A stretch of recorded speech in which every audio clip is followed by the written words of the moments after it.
మీ మోకాల నొప్పులకు ఎటువంటి సర్జరీ లేకుండా ఎపియాన్ పెయిన్ క్లినిక్ అందిస్తున్న అత్యాధునిక చికిత్స. నమస్తే, నేను విజయ్. డయాబెటీస్తో బాధపడుతున్న వారికి అధునాతనమైనటువంటి వైద్యం అయితే అందుబాటులోకి వచ్చింది. అందులో CGMS సిస్టమ్ ద్వారా ఇటీవల చాలామంది వైద్యులందరూ కూడా డయాబెటీస్ని నియంత్రిస్తున్నారు, కంట్రోల్లో ఉంచి అవసరమైనటువంటి మెడికేషన్ కూడా ఇస్తున్నారు. అసలు ఈ CGMS అనేది డాక్టర్కి సంబంధించి ఎలాంటి ప్రిస్క్రిప్షన్ లేకుండా, సూచన లేకుండానే సొంతగానే CGMSని మనం ఫాలో అవ్వచ్చా?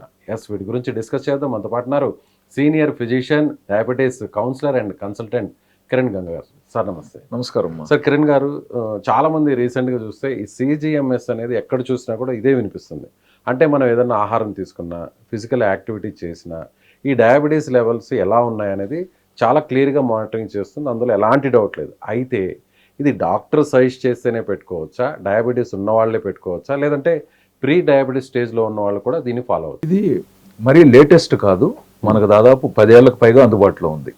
లేటెస్ట్గా జరిగింది ఏంటంటే, మీరు ఏ ఫేస్బుక్లో చూసినా, యూట్యూబ్లో చూసినా వీటిని విచ్చలవిడిగా ప్రమోట్ చేస్తున్నారనొచ్చా, అడ్వర్టైజ్మెంట్ చేయడం ఎక్కువైపోయింది. ఓకే.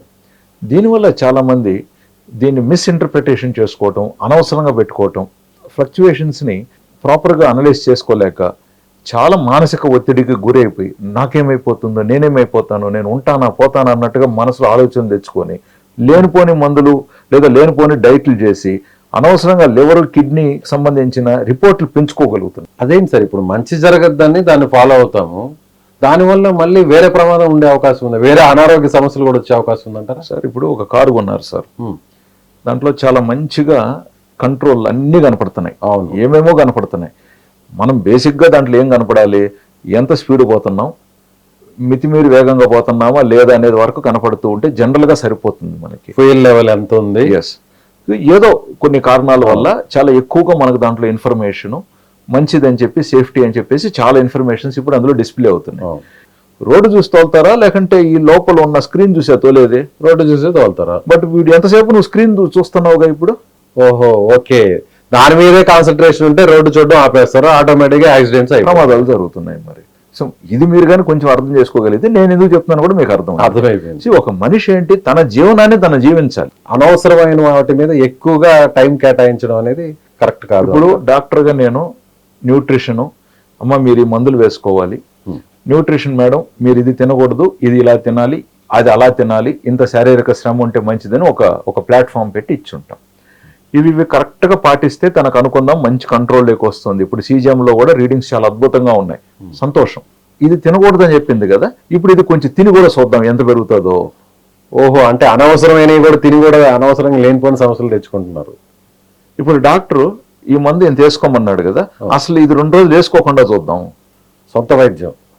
తర్వాత ఇప్పుడు ఆవిడ ఇది తినకూడదని చెప్పింది కదా న్యూట్రిషన్, ఓహో అదే తిని చూద్దాం, లేదా 2 రెట్లు ఎక్కువ తిని చూద్దాం.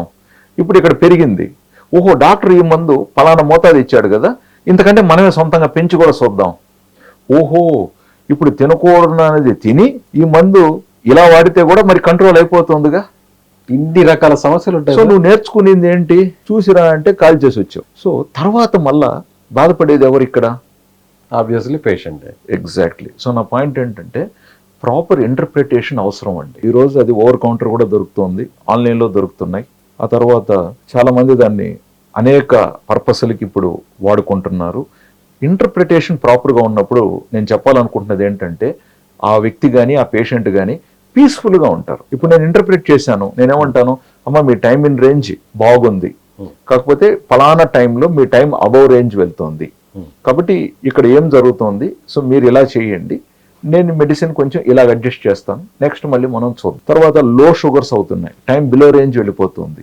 సో మీ పక్కన ఎవరు ఉంటున్నారు, మీరు ఏం చేస్తున్నారు, నైట్ మీ డిన్నర్ ఏంటి, ఎన్ని గంటలకు తింటున్నారు, ఇలా చేస్తే మంచిది, అలా చేస్తే మంచిది అంటాం, దాని తగినట్టుగా రిపోర్ట్స్ వస్తాయి. కానీ డాక్టర్స్ బిజీగా ఉంటారు కదా సార్, మానిటరింగ్ వాళ్ళు మినిట్ టు మినిట్ చేయలేరు కదా. దానికి సపరేట్గా మనం సెషన్స్ పెట్టాంగా. CGM రిపోర్ట్స్, ఆ ఇంటర్ప్రిటేషను, దానికి కొంచెం కన్సల్టేషన్ వేరే ఉంటుంది, దానికి టైమింగ్ మనం పెడతాము, దానికి ఒక పర్సన్ని మనము అసైన్ చేయడం జరుగుతుంది, మనం ఫాలోఅప్ చేసుకోవడం, అద్భుతమైన రిజల్ట్స్ వస్తున్నాయి. సో మినిట్ మినిట్ వచ్చే డేటాను కూడా అనలైజ్ చేస్తారు. 15 minutesకి ఒకసారి వచ్చే డేటా, 15 నిమిషాలు. తర్వాత కొన్ని సందర్భాలలో ఏంటంటే ఒక 2 days వరకు పేషెంట్కి కనపడకుండా కూడా బ్లైండ్లో పెడతామంటాం. మీరు చూడకండి దయచేసి రిపోర్ట్స్ 3 days. ఇక్కడికి వచ్చిన తర్వాత మేము అనలైజ్ చేసుకుని తర్వాత చెప్తాం.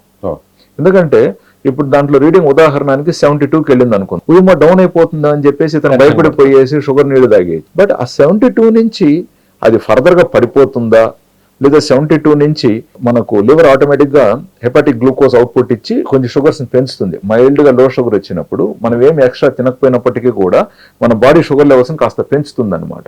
దాని కెపాసిటీ ఎంత ఉందో చూడాలనుకుంటాం. లో షుగర్ లెవెల్ 2 ఉంటుంది, బట్ అంత లో షుగర్ రిలేటెడ్ గా మనం అక్కడ మెడిసిన్స్ ఇచ్చుండకపోయి ఉండొచ్చు. సో ఏమవుతుందంటే ఇవన్నీ ఒక డాక్టర్ సూచనలతో వెళ్ళినప్పుడు పేషెంట్ కంఫర్ట్ జోన్ లో ఉంటాడు. సొంతంగా పెట్టుకున్నప్పుడు ఏంటంటే భయపడిపోతారు చాలా సందర్భాలు. ప్రతి చిన్న సందర్భాన్ని కూడా అవును, అది కాస్త పెరిగిన దానికి కూడా భయపడిపోవటం, లేదా కాస్త డౌన్ అయిపోయిన దానికి కూడా భయపడిపోవటం. ప్లస్ మిషన్స్ లో కొంచెం వేరియేషన్ ఉంటాయి. సో ఆ వేరియేషన్స్ డాక్టర్ అయితే మనకు తెలుసు, ఓహో ఇది యాక్చువల్గా ఇది ఇంత కరెక్ట్ కాదు, దీన్ని మనం ఇలా ఇంటర్ప్రిట్ చేసుకుందాం అని చెప్పి కొన్ని పెట్టుకుంటాం అనమాట. సో ఆ పారామీటర్స్ లెవెల్స్ అన్ని కూడా మీరైతేనే దాన్ని నీట్ గా అనలైజ్ చేయగలరు. తర్వాత వాళ్ళకి ఏదైనా ఎలక్ట్రోలైట్స్ ఇంబ్యాలెన్స్ అయినప్పుడు, డిహైడ్రేషన్ అయినప్పుడు రిపోర్ట్స్ మళ్ళీ అందులో రాంగ్ రావచ్చు. అది లో షుగర్ లాగా కూడా చూపిస్తుంది కొన్ని సందర్భాలలో. బాడీలో కొన్ని సందర్భాలలో పొటాషియం తక్కువ ఉందనుకోండి, ఆ రిపోర్ట్ కొంచెం మారచ్చు. ఎందుకంటే అది చూసేది ఇంటర్స్టిషియల్ ఫ్లూయిడ్. మనం జనరల్గా క్యాపిలరీ గ్లూకోమీటర్తో క్యాపిలరీ బ్లడ్ గ్లూకోజ్ చూస్తారు. వీళ్ళు ల్యాబ్లోకి వెళ్ళినప్పుడు చూసేది వేనస్ శాంపుల్. సో వీటిల్లో కూడా కొన్ని వేరియేషన్స్ ఉంటాయి. అందుకే పేషెంట్స్ చాలా మంది నాకు ఇక్కడ రిపోర్ట్ తప్పు వచ్చింది, అక్కడ రిపోర్ట్ అలాగ వచ్చిందని చెప్పి అనుకుంటూ ఉంటారు. సో డాక్టర్గా పర్వాలేదమ్మా, మీరు జస్ట్ రిపోర్ట్ చూపించండి, మీరు సెల్ఫ్ అనాలిసిస్లోకి వద్దు అని చెప్పి కూడా మనం చెప్తూ ఉంటాం. ఇప్పుడు దీనికి ఏంటంటే it's a very complicated question అనమాట మీరు చెప్పేది. సో జనరల్గా మన పేషెంట్స్కి డాక్టర్గా మనం అడ్వైస్ చేసి మీకు ఇది మంచిదని చెప్పి మనం చెప్తూ ఉంటాం. ఎందుకంటే ఇన్సులిన్ డోసు పెంచడానికైనా, లేదా కొన్ని సందర్భాలలో ఇన్సులిన్ డోసు తగ్గటానికి, ఇన్సులిన్ ఆపటానికి కూడా ఇది మనకి హెల్ప్ అవుతూ ఉంటుంది. అంటే ఇన్సులిన్ స్టేజ్ లో ఉన్న వాళ్ళకే ఇది వాడతారా, లేదంటే డయాబెటీస్ ఉన్న ప్రతి ఒక్కరు కూడా ఈవెన్ ప్రీ డయాబెటీస్ లో కూడా హ్యాపీగా మనం వాడచ్చు. అలాగే ఇందులో వచ్చేటువంటి పారామీటర్స్ ఇవన్నీ కూడా, లెవెల్స్ ఇవన్నీ కూడా యాక్యురసీ ఎంత వరకు ఉంటుంది? ప్రతి దానికి కూడా ఇవన్నీ కూడా బయోకెమికల్ అనాలిసిస్ సంబంధించినవి కాబట్టి ఒక 5 to 15% వరకు డిఫరెన్సెస్ ఉండొచ్చు. అటు ప్లస్ సైడ్ ఉండొచ్చు, ఇటు నెగిటివ్ సైడ్ ఉండొచ్చు. సో డాక్టర్గా మనం చూసినప్పుడు దాన్ని మనం కోరిలేషన్ చేసుకుంటాం. ఇన్ఫ్యాక్ట్ మనకు ఫస్ట్ వచ్చినప్పుడు సెన్సారు 4 daysకే పనిచేసేది. ప్లస్ ప్రతి 8 hours గ్లూకోమీటర్తో టెస్ట్ చేసి ఈ రీడింగ్ కూడా దానికి ఫీడ్ ఇవ్వాలి, అప్పుడే మనకు గ్రాఫ్ వచ్చేది అనమాట. సో ఇప్పుడు మనకు టెక్నాలజీ పెరిగింది కాబట్టి గ్లూకోమీటర్ రీడింగ్, దానికి ఫీడింగ్ ఇలాంటివన్నీ అవసరం లేకుండా 14 days వరకు మనకు ఎవ్రీ 15 minutes నుంచి మనకు రీడింగ్స్ వస్తున్నాయి అనమాట.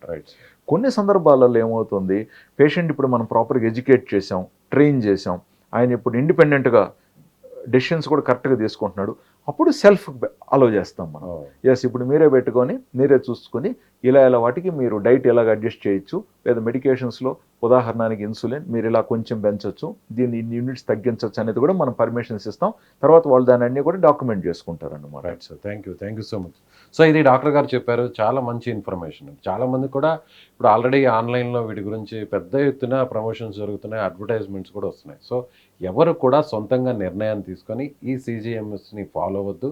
ఖచ్చితంగా డాక్టర్ గారు ప్రిస్క్రిప్ట్ చేస్తేనే, ఆయన కనుసనల్లోనే ఇలాంటి వైద్యాన్ని పొందాలని ఆయన కోరుతున్నారు. సో మీరేమనుకుంటున్నారు? కామెంట్ చేయండి. Thank you so much.